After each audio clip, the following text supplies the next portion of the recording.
Lundi 5 mai 2025, comprendre le sacrifice. Chaque jour nous apporte de nouvelles opportunités et de nouveaux défis. Mais quel que soit ce que cette journée sera ou ce qu'elle a été, nous pouvons vous assurer que Dieu est présent et qu'il veille sur nous. C'est pour cela que nous vous accueillons dans la joie que Dieu met dans nos cœurs, dans l'aventure dans la parole pour partager cette séquence avec nous. Notre communauté s'agrandit et c'est grâce à vous. Soyez vous aussi actifs avec nous pour répandre le message et vous pouvez le faire en likant. Oui, vous pouvez activer votre cloche si ce n'est pas encore fait. Partagez le lien avec vos contacts. Nous vous invitons à vous abonner. Et pour un confort d'écoute en continu, nous vous proposons la playlist de chaque semaine. Le texte à mémoriser de cette semaine que nous vous invitons à dire avec nous se trouve dans Apocalypse chapitre 5, le verset 9.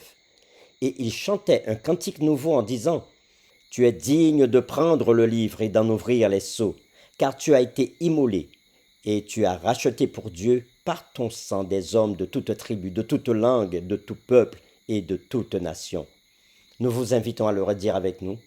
Apocalypse chapitre 5, le verset 9. Et il chantait un cantique nouveau en disant « Tu es digne de prendre le livre et d'en ouvrir le sceau, car tu as été immolé et tu as racheté pour Dieu par ton sang des hommes de toute tribu, de toute langue et de tout peuple et de toute nation. » Quelle est la signification biblique des sacrifices? Quel rapport y a-t-il entre les sacrifices dans la Bible et la prophétie? Les réflexions de cette semaine nous aident à répondre à ces questions et aujourd'hui nous le faisons avec la séquence « Le sang des taureaux et des boucs ». Certains ont critiqué tout le concept du sacrifice, affirmant qu'il est cruel, dur et, en un sens, injuste. Pourtant, leur argument soutient de manière précise la raison d'être du sacrifice. La mort de Christ a été cruelle, dure et injuste, l'innocent mourant pour les coupables. C'est ce qu'il a fallu pour résoudre le problème du péché. Et cette mort, celle de Christ, était ce que tous ces sacrifices durs et cruels et injustes annonçaient. Nous vous invitons à lire Hébreux chapitre 10, les versets 3 à 10, et nous répondrons à la question suivante. Que nous enseigne ce passage sur les sacrifices que le peuple de Dieu offrait dans l'Ancien Testament? Si les pécheurs ne pouvaient pas réellement être sauvés par eux, pourquoi les offrir? Nous lisons Hébreux chapitre 3, versets 3 à 10.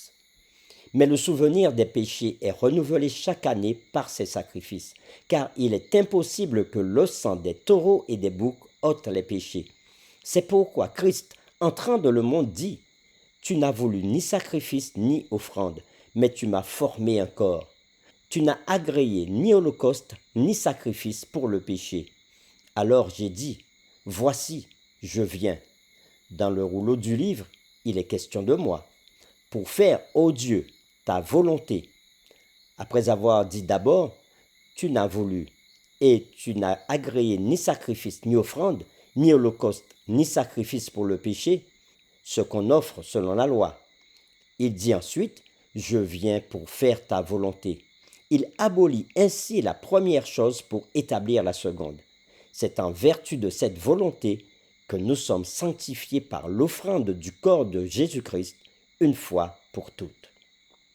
Après avoir lu Hébreux chapitre 10, versets 3 à 10, nous répondons à la question « Que nous enseigne ce passage sur les sacrifices que le peuple de Dieu offrait dans l'Ancien Testament ?» Si les pécheurs ne pouvaient pas réellement être sauvés par eux, pourquoi les offrir? Les agneaux et autres animaux sacrificiels n'étaient que des symboles pointant vers le sacrifice expiatoire de l'agneau de Dieu. Ils étaient des actes de foi, donnant aux pécheurs un moyen tangible d'exprimer leur foi dans l'œuvre du Messie à venir. Nous appelons souvent ces types de symboles des types qui sont accomplis par un antitype ou l'apparition de ce qu'ils préfiguraient.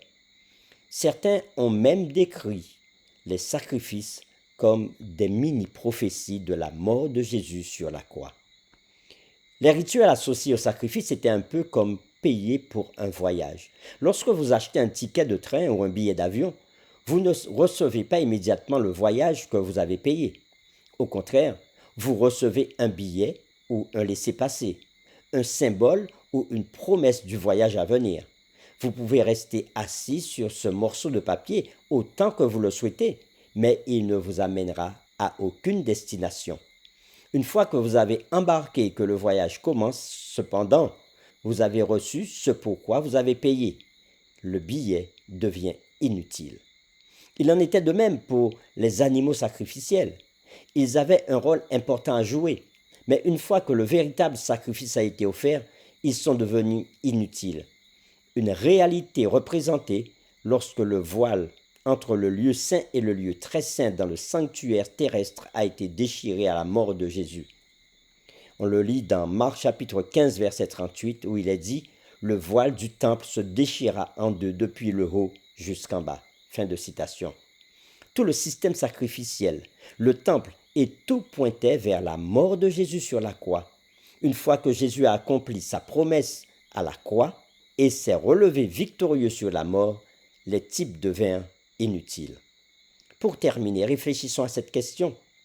Pensez à quel point le péché doit être grave pour que seule la mort de Jésus puisse l'expier. Qu'est-ce que cela devrait nous dire sur notre attitude envers le péché? Prions ensemble. Seigneur, nous voulons te remercier pour le sacrifice de Jésus sur la croix du Calvaire qui seul peut nous donner le salut. Oh, avant la venue de Jésus, il y avait des sacrifices d'animaux, mais ces sacrifices ne pouvaient pas donner le salut. C'était simplement une façon de montrer, d'indiquer par quelle mort Jésus allait passer. Et ainsi, apprendre à ton peuple à reconnaître que le Messie devait souffrir afin que tous ceux qui croient en lui soient sauvés. Alors Seigneur, aide-nous aussi à placer notre confiance dans la mort et la résurrection de Jésus pour notre salut. C'est en son nom que nous avons prié. Amen.